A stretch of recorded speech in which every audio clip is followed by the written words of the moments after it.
Summary of Boundaries in Dating. This book can make your dating journey easy, smooth, and simple. If you are facing issues in your dating life, then do read this book. It can revolutionize the way you handle your relationship, and if your relationship is going well, then too read this book, because it can strengthen your relationship and also help you to have a strong, healthy relationship forever. This is an amazing book written by a best-selling author of Boundaries book. You will enjoy reading this book, and this book has the potential to make your relationship healthy, smooth, and happening. Chapter 1: Why Boundaries in Dating. In this chapter, author has shared story of Heather and Todd. Heather and Todd were in love. Heather cared deeply for him, and was ready to pursue marriage. But Todd has shown no sign of making real commitment to the relationship. They both enjoyed each other's company. They both loved to spend time with each other. Heather used to talk to Todd about getting serious in their relationship, but Todd used to take it in a funny way. At the age of 33, Todd used to enjoy his freedom. He used to value his freedom a lot, and he saw no reason for anything in his life to change. Heather was feeling frustrated, she was hurt, and she was discouraged. The reason for her frustration was that she and her boyfriend Todd were seen to be on different tracks. She was hurt because her love felt unrequited, and she was discouraged because she had invested so much of her heart, time, and energy into the relationship. For past year, Heather had made Todd a high emotional priority in her life. She had given up her favorite activities which she used to enjoy. She had given up relationships she valued. She tried to become a kind of person which she thought Todd would be attracted to, and now after all this she feels that her investment was going nowhere.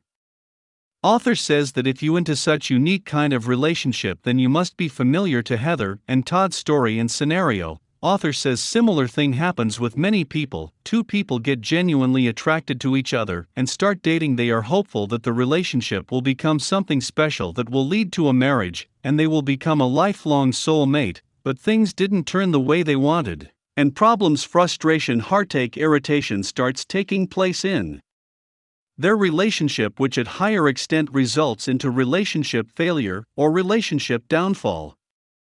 Author says that when this problem occurs, people start blaming dating. They start feeling as if dating is not a healthy activity. They should search for alternatives like friendships. Author says that dating has its difficulties, but it has good things too. It gives opportunities to grow personally and learn how to relate to people. For starters, author says that dating has risk. That's why they say no for kids, means kids are not allowed. Here, kids are not allowed doesn't mean that teen shouldn't date or married couple can't have kids, but here kids are not allowed means you can't be a kid all the time in a relationship. Maturity is really very important. Dating works best between two responsible people. Always putting too much of emotional investment can be dangerous, hence be responsible and mature.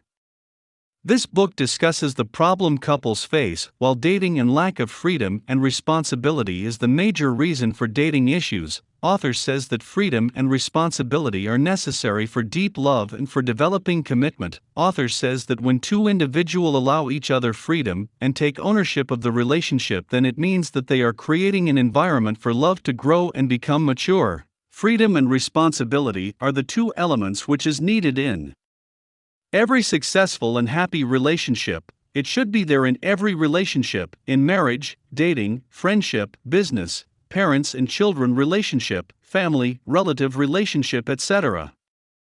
Chapter 6: What you can live with and what you can't live with. In the book Safe People, Dr. Cloud shares his personal experience where he was asked to speak to Christian college group on the topic how to pick someone to date or marry. Dr. Cloud started his talk by asking them a question: what do you look for in a person to date seriously or marry? He got some of the responses to his question, and those responses were: I would date or marry a person who is in deep spiritual commitment to God. I would date or marry a person who loves God's word. I would date or marry a person who is ambitious. Someone fun. Who is attractive. Smart. Witty. A leader quality person. Who likes sports, etc. Listening to all this, author said, wow, it's a great list, but further he added that in all the years that he had done marriage counseling, he still hasn't met a couple who want to end their relationship because one was not witty enough, or did not read Bible as much as the other wished, or was not a leader in their field. But the author has met hundreds of couples who want to end their relationship because they feel that their partner is controlling and they feel smothered all the time. That their partner doesn't listen to him/her.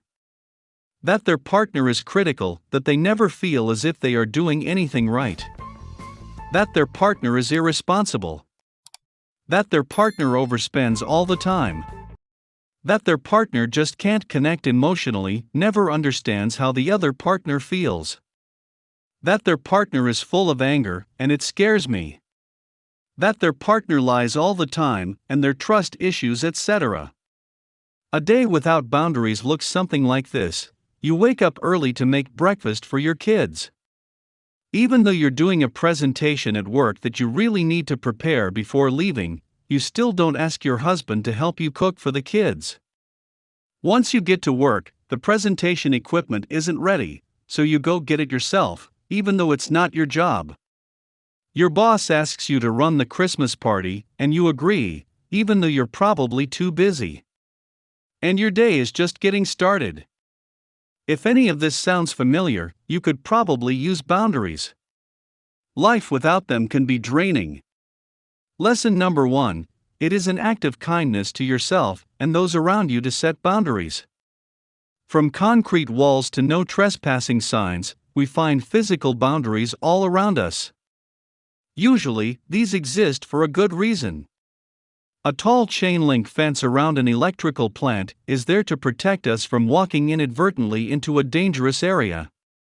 Personal boundaries are likewise necessary for protecting your emotions and spirit. But unlike physical boundaries, others can't always see them.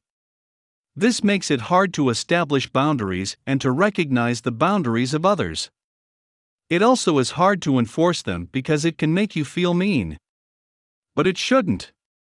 Setting boundaries entails taking ownership of your own wants, needs, and feelings.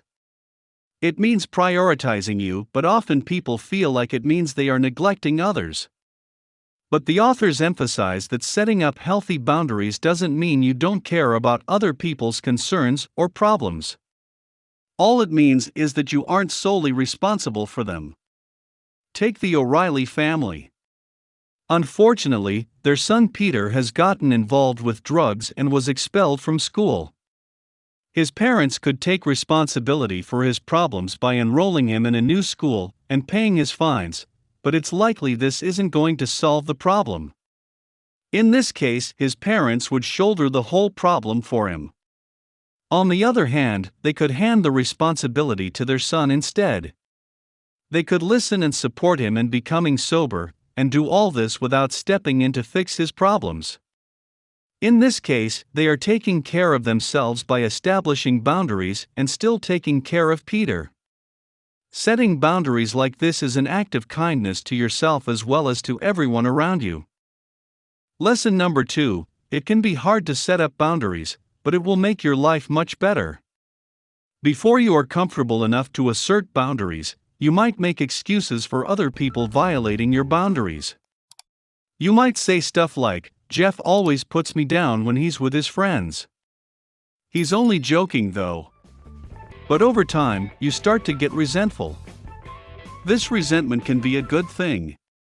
If it means you're done being complacent about boundary violations, so pay attention. This will be your first step to healthy boundaries.